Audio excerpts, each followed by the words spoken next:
dalam prosesnya kami tahun 94 setelah jadi pengurus senat, tahun 95 ada melakukan demo besar-besaran di kampus, tuntutan fasilitas kampus. Tahun 95 masih era Soeharto. Masih era Soeharto, iya. Waktu itu karena saya pengurus komit untuk menuntut hak mahasiswa, konsekuensi logisnya saya 3 kali di ultimatum, 3 kali diperingatkan untuk tidak terlibat dalam demo-demo. Saya melawan peringatan itu, dan saya tetap bersama kawan-kawan yang sudah komit untuk menuntut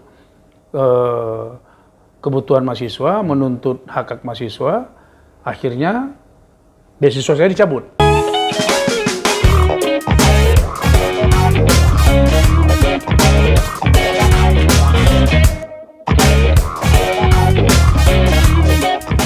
Salam pergerakan. Selamat berjumpa dalam edisi perdana di Sindikat Politik Channel, dan bersama saya Triwibowo Santoso atau Karim disapa Bowo akan memandu acara ini ke depan. Dalam program ini tentunya akan menghadirkan banyak tokoh yang tentunya menginspirasi para sobat muda dalam melakukan satu perubahan. Dan tentunya tokoh-tokoh yang kita hadirkan di acara ini bukan kaleng-kaleng lah. Nah, kalau bahasa Medan itu bukan ecek-ecek lah gitu kan. Nah, ngomong-ngomong soal Medan berarti merujuk pada Sumatera Utara. Tokoh-tokoh pergerakan asal Sumut itu seabrek nih bahasanya, segudang. Ada namanya DI Panjaitan, Abdul Haris Nasution, TB Simatupang inget nih, orang Medan, bukan orang Banten. Kalau orang Banten itu tuh bagus. TB Hasanuddin. Iya, TB Hasanuddin. Ini Tahi Bonar Simatupang. Tapi di Tanah Karo sobat muda juga seabrok banyak tokoh pergerakan. Kita ambil contoh lah, misalnya kayak Letjen Jamin Ginting itu luar biasa kontribusi besarnya terhadap Republik Indonesia ini. Nah, sobat muda, Jamin Ginting, pria kelahiran Tanah Karo 12 Januari 1921 ini tercatat pernah bergabung di Badan Keamanan Rakyat yang dibentuk pemerintah Republik Indonesia dan membentuk BKR di Kabanjahe. Nah, dia juga yang mengusir para kolonial Belanda di daerah Sumatera Timur dan mengawal juga Wakil Presiden pertama Republik Indonesia Bung Hatta.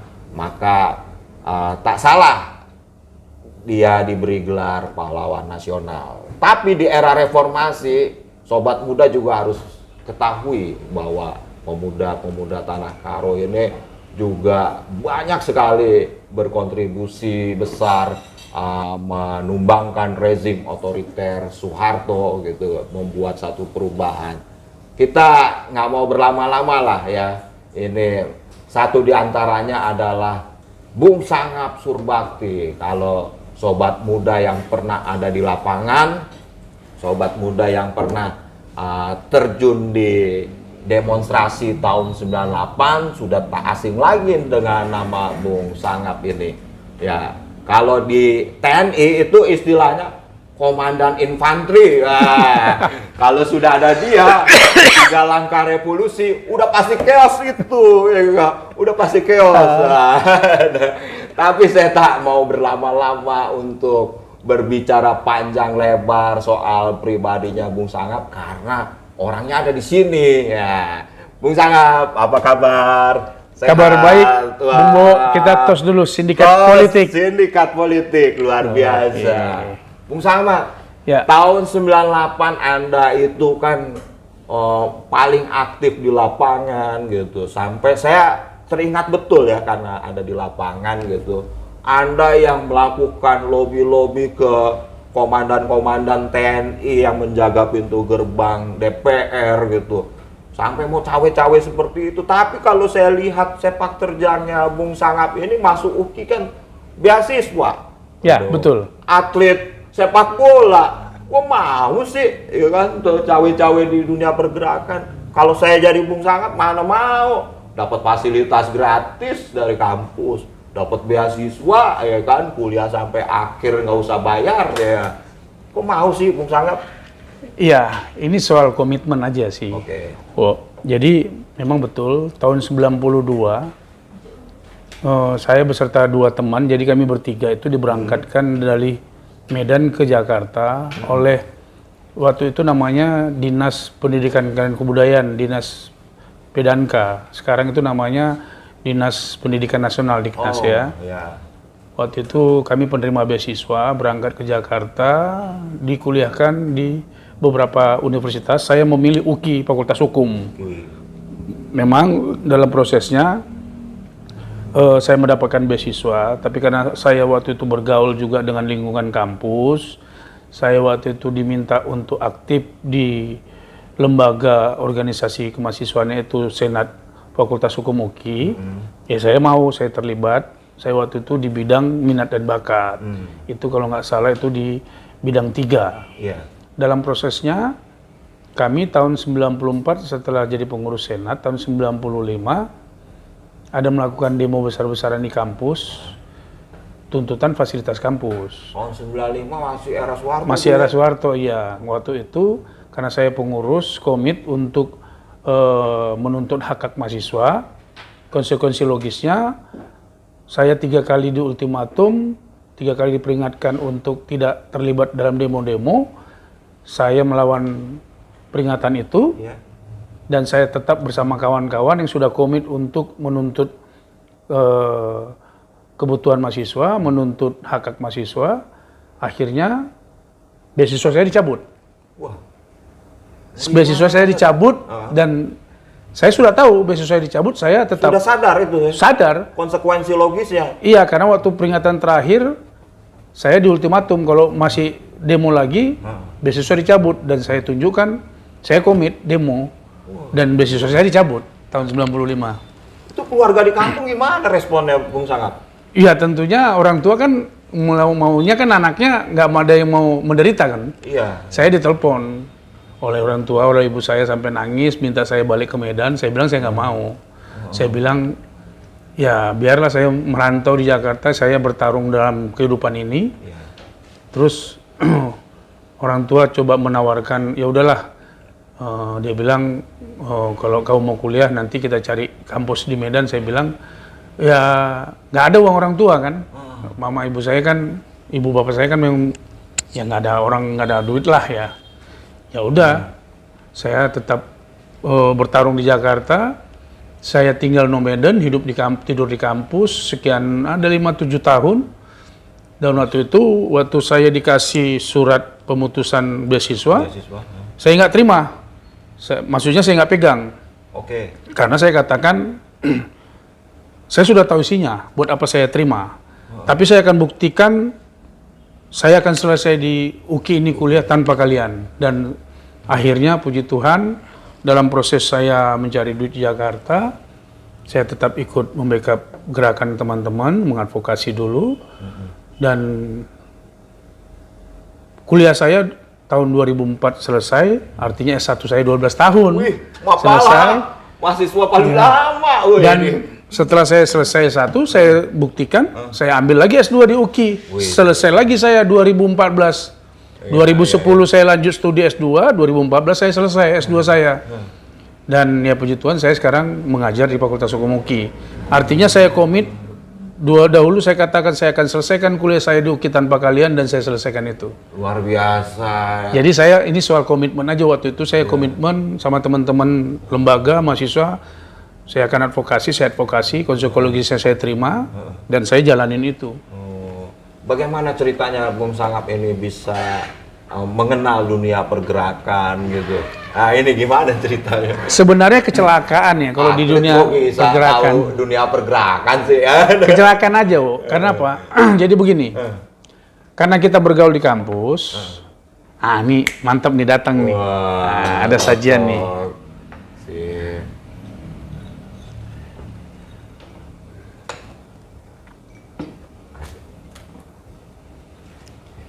Jadi sebenarnya kecelakaannya di dunia gerakan ini karena bergaul sama teman-teman di dalam kampus, kita sering berdiskusi. di mana waktu itu kita orang-orang di kampus itu kan mengadvokasi pedagang-pedagang kaki lima sekitar kampus. Akhirnya kita ikut terlibat bukan cuman melawan rejim pemerintahan daerah, karena waktu itu kan pedagang kaki lima ini coba digusur oleh kelurahan, kecamatan, dan Pemprov DKI. Pemprov DKI, betul. Nah, seiring waktu, kemudian kita terlibat mengadvokasi yang lain, akhirnya berlawanan dengan negara. Negara dalam pengertian adalah pemerintahan pusat. Soeharto zaman itu. Nah, jadi karena situasi itu mau nggak mau akhirnya ya sudah komit untuk mengadvokasi, ya tetap mengadvokasi, tetap melawan. Seperti itu.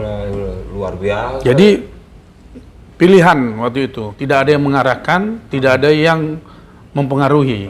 Artinya bukan diagitasi, tapi karena komitmen sama teman-teman di kampus, ya sudah saya jalanin. Karena saya katakan saya mau di lembaga dan kita harus advokasi, kita advokasi. Berapa lama Bung Sangap punya pengalaman melakukan advokasi dari tahun 92 ya, kita hitung ya ketika? Ya, kalau saya sih berangkatnya kan dari 92 saja. Kenapa? Di generasi saya kan pemilu perdana itu tahun 92. 92 ya. Iya, kalau sebelum 92 kan kami belum, generasi aku tuh kan belum pemilih. Nah, dari sini kemudian berangkat kita coba untuk terlibat dalam proses pergerakan pergumulan politik ya. Iya, iya. Apalagi pada saat itu ada situasi politik yang sedang berkecamuk antara internal PDI waktu itu ya, masih PDI ya, Partai Demokrasi Indonesia. Juga dengan rejim Orde Baru pada saat itu, Soeharto dan kroni-kroninya ya. Nah, waktu itu saya dan teman-teman juga ikut mengadvokasi konflik PDI itu, di mana waktu itu kita juga mengadvokasi masyarakat-masyarakat yang waktu itu mau menyampaikan aspirasinya di panggung rakyat di Diponegoro waktu itu. Itu udah terlibat. Nah, tahun 96. Tapi sebelum tahun 96, waktu itu saya dan teman-teman juga dari UKI khususnya ya, kita sudah ikut waktu itu mengadvokasi dan mendeklarasi waktu itu KIP ya, Komite Independen Pemantau Pemilu dengan almarhum Mulyana waktu itu ya. Mulyana W. Kusuma di waktu itu deklarasi di LBH Jakarta waktu itu sama Garda Sembiring CS segala macam kita waktu itu. Nah, setelah itu kemudian kan terjadi konflik PDI. Puncaknya adalah perebutan sekretariat PDI di Diponegoro tanggal 27 Juli 1996. Nah, di situ kita juga terlibat, saya sama teman-teman mengadvokasi. Setelah itu kan masuk pada fase 97-98 yaitu krisis moneter. Puncaknya 21 Mei Soeharto turun. Mengundurkan diri ya, kalau bahasanya dia gitu. Nah, setelah Soeharto mengundurkan diri kan masuk pada fase selanjutnya, itu fase ABB, itu kita sebut fase reformasi. Nah, artinya kalau ditanya prosesnya ya, saya itu bisa disebut mulai aktif terlibat itu sejak 94. Iya, 94 momennya ya, dari 92 tapi 94 aktifnya sampai ya kalau dibilang sampai sekarang. Luar biasa. Sampai tapi sekarang tadi mendengar cerita dari Bung Sangap waktu peristiwa 27 Juli 1996 itu juga turut terlibat gitu kan. Pertanyaanku sederhana sebetulnya ya. Kenapa Bung Sangap ini tidak masuk PDIP sih? Gitu kan? Karena punya sejarah di situ kan sebetulnya. Kenapa memilih menjadi akademisi ya itu? Ya, kenapa tidak memilih partai politik? Karena saya berpikir begini, Wo. Ketika kita bergabung ke partai politik, maka setidak-tidaknya 50% apa yang ada di diri kita, apa yang ada di pikiran kita harus sudah kita kompromikan.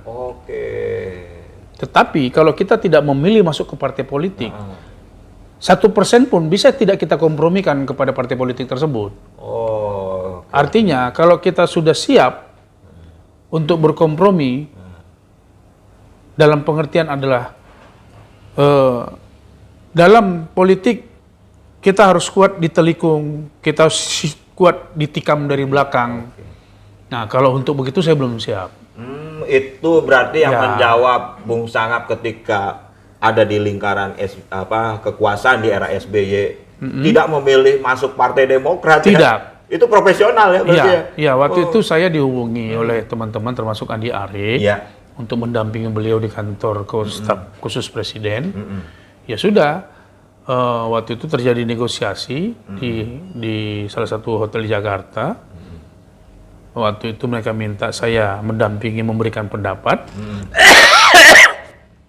Ya saya minta pendapatan, beda akhiran aja. Pendapat dan Pendapatan. Ya artinya saya profesional. ya, iya. Dan saya buktikan saya tidak masuk ke Partai Demokrat dan tidak pernah terdaftar sebagai apapun di situ karena memang saya sebagai profesional. Kenapa tadi? Karena saya berpikir saya belum siap untuk berkompromi dalam pengertian terjadi tikung menikung, tikam menikam dari belakang. Saya nggak bisa begitu. Padahal sebetulnya tinggal selangkah lagi tuh Partai Demokrat udah membuka pintu ya. Nah, itu pilihan. Itu pilihan luar biasa. Ini konsisten pada pilihan. Wah, luar biasa. Jadi generasi Z juga harus menjadi semangat para sobat muda terhadap kisah hidupnya Bung Sangap nih. Beasiswa ditolak, ya kan? Hanya untuk cita-cita besar. Mahasiswa bisa berekspresi. Betul. Mahasiswa bisa menyampaikan aspirasinya itu. Mahasiswa tetap pada rule-nya sebagai pressure group gitu. Dan ini harus menjadi contoh ini. Dan sampai sekarang di kampus pun aku tuh sama mahasiswa itu tetap memberikan ruang kebebasan mereka untuk mau ngapain aja. Dalam pengertian mau ngapain itu dalam konteks kebebasan akademik ya. Mau demo dalam kampus segala macam. Silakan, bahkan ada beberapa peristiwa ketika mahasiswa nggak bisa ujian karena belum membayar. Saya bikin surat kepada wakil rektor dan kepada rektor untuk mahasiswa ini bisa diberikan ujian kompensasi dispensasi pembayaran, dan saya yang menggaransi. Saya bikin tertulis. Dan itu puji Tuhan sampai sekarang masih saya lakukan. Tapi ya jelas kalau mahasiswa itu kita lihat rekod perkuliahannya bagus ya. Kecuali dilihat dulu itu ya, rekodnya ketika mahasiswanya datang, saya akan datang ke akademik, saya tanya, ini mahasiswa bagaimana? Coba keluarkan semua datanya. Dikeluarkan, saya lihat, saya analisis. Oh, ini orang memang pantas dibantu. Saya bantu. Tapi kalau memang dia pakai malas segala macam, saya nggak mau. Karena dia nggak niat. Syaratnya ya. Bukan syarat, tapi saya harus memberikan satu contoh kepada mahasiswa bahwa kalau Anda mau dibantu dalam proses akademik, sungguh-sungguh. Jangan nanti kemudian mengecewakan semua pihak, termasuk orang tua. Gitu. Ya. Jadi ternyata Bung Sangap ini jadi akademisi kalau dalam bahasa politik taktis gitu. Supaya bisa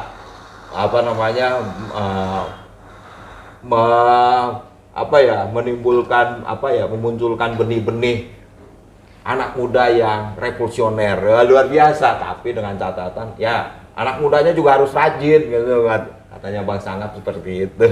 Ya, bukan soal rajin kuliah. Sungguh-sungguh saja, maksudnya apa yang dikerjakan harus sungguh-sungguh. Kalaupun dia mau nongkrong, sungguh-sungguh nongkrongnya. Kalaupun dia mau belajar, sungguh-sungguh belajarnya. Nah, jadi jangan nongkrong nggak sungguh-sungguh, belajar pun nggak sungguh-sungguh. Karena kami juga begitu dulu, nongkrong sungguh-sungguh. Sungguh-sungguh itu maksudnya adalah benar-benar berkualitas. Ada diskusi, walaupun tidak formal diskusinya gitu. Kalau 7 tahun menjadi mahasiswa UKI ya, udah 14 tahun, saya 12 tahun. 12 tahun menjadi mahasiswa S1 UKI selesai. ya. Itu berarti lebih banyak praktiknya sebetulnya ya. Betul. Lebih banyak praktiknya. Iya. Nggak penting teori. Iya, sebenarnya selama 12 tahun saya kuliah S1 selesai itu dari yang disebut dengan Tridharma perguruan tinggi sudah saya laksanakan di luar. Termasuk di istana ya ketika Bung Sangap masih ada di dalam lingkaran kekuasaan RSP. Jadi kalau soal waktu di istana itu ada satu misi yang sangat mulia. Ketika itu Andi Arief memanggil saya sebagai staf khusus Presiden bidang bencana sosial dan bencana dan bantuan sosial untuk segera saya ke Bogor waktu itu Minggu pagi. Karena terjadi konflik ya soal pembangunan gereja GKI Yasin. Oke, GKI Yasmin. Iya, waktu itu saya diperintahkan untuk Yasmin ya. ya Yasmin di GKI Yasmin. Nah. Diperintahkan oleh Andi Arief sebagai staf khusus presiden. Tanda petik ya untuk masuk ke Polres, ke polisi agar tidak ada pergesekan fisik di dalam lapangan dan meminta polisi untuk bekerja sesuai dengan undang-undangnya. Artinya menjaga semua pihak segala macam, jangan berpihak segala macam. Sembari kita melobi waktu itu pemerintah daerah untuk kalau memang tidak ada masalah terhadap prosedurnya, ya ngapain dihambat, gitu waktu itu. Jadi itu saya lakukan memang clandestine, nggak ada yang tahu.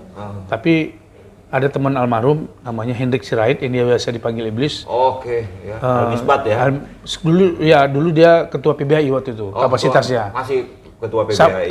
Waktu itu kapasitas ketua PBI Jakarta. Karena PBI ikut mengadvokasi, makanya saya koordinasi dengan dia waktu itu. Jadi kami berdua yang duet waktu itu. Oke. Jadi dia tahu cerita itu 100% lah. GKI Yasmin jadi isu nasional itu. Iya, waktu itu. Jadi saya benar-benar, jadi kalau soal GKI Yasmin saya bisa pastikan waktu itu pemerintahan zaman SBY sangat konsen terhadap itu waktu itu. Karena saya yang ditugaskan oleh Andi Arief untuk masuk ke sana waktu itu. Membackup jemaat segala macam. Kalau itu saya nggak bisa pungkiri. Itu clandestine ya. Jadi perlu diketahui sobat muda ya kan bahwa Bung Sangap ini di era pemerintahan SBY sudah banyak melakukan perubahan-perubahan dari dalam kekuasaan gitu kan, dengan termasuk waktu itu membongkar ketidakberesan BRR Nias Aceh pasca tsunami yang kedua. Waktu itu kan ada badan recovery itu rekonstruksi ya. Ada temuan, ada laporan, terus saya ditugaskan oleh Andi Arief ke Pulau Semelu. Pulau Semelu. Ya, dari Jakarta masuk ke Polonia. Bandara waktu itu di Medan masih Polonia, belum Kuala Namu. Dari Polonia naik Susi Air ke Semelu. Dan itu faktanya saya temukan semua aduan-aduan itu bisa saya katakan waktu itu di atas 50% itu terbukti. Karena waktu itu saya investigasi, dapat semua sampelnya. Akhirnya saya waktu itu serahkan semua laporan ke istana. Dan waktu itu sempat dibawa di rapat terbatas ya. Waktu itu ada beberapa menteri sama Pak Kuntoro tuh BRR ya waktu itu ya. Dibuka waktu itu semua temuan-temuan itu. Jadi terkadang memang oleh Andi Arief saya ditugaskan kerja-kerja yang seperti itu. Untuk clandestine untuk investigasi, merespon aduan-aduan yang masuk ke istana, itu yang berkaitan dengan program-program soal bantuan sosial bencana itu yang tidak tepat gitu. Nah itu saya bongkar semua gitu. Nah selain advokasi GKI Yasmin, terus melakukan audit terhadap dugaan-dugaan korupsi di BRR tadi yang disampaikan, gitu. Apa ada ide gagasan ketika reformasi yang terimplementasi ketika Bung Sangap berada di kekuasaan pada era SBY? Ya ada sih beberapa sebenarnya, termasuk soal kebebasan berpendapat ya. Karena waktu itu diskusi kita di internal kita sangat mendorong. Karena waktu itu kan SBY itu sudah terlanjur menerima gelar Bapak Demokrasi. Sehingga kita bilang nggak boleh main pendekatan kekuasaan kepada kaum pergerakan gitu. Nah fokusnya kita di situ waktu itu. Tidak, dulu di era SBY, di eranya Bung Sangap masih ada di dalam lingkaran kekuasaan, tidak ada istilahnya melaporkan ya, bebas-bebas aja orang. Ya SBY waktu itu ada melaporkan ya. Tapi konteksnya kan memang harus dia yang melapor. Betul. Bukan soal dilaporkan atau tidak dilaporkan, tapi memang teori hukumnya seperti itu, karena itu delik aduan kan harus yang bersangkutan. Jadi tidak pernah ada kita mendorong, bahkan kita waktu itu tidak setuju kalau ada orang lain mengatasnamakan orang lain untuk melapor. gitu. Jadi ya ini alam demokrasi, biarkan aja lah kita bilang Iya, begitu. iya, berarti demokrasi sangat terbuka tuh di era SBY ya.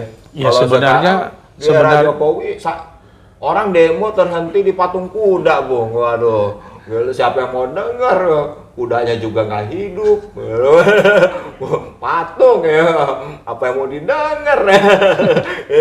Demokrasinya di mana? Nah, harus ada orang-orang kayak Bung Sangap nih di lingkaran kekuasaan yang selalu mengingatkan penguasa bahwa ini negara demokrasi gitu. Jadi bebaskan orang untuk berpendapat, bebaskan orang untuk berekspresi. Tapi jangan lupakan pendapatannya. Jangan lupa pendapatan. Ingat, gitu, demo sih boleh, tapi pendapatan di dapur jangan lupa. Ya.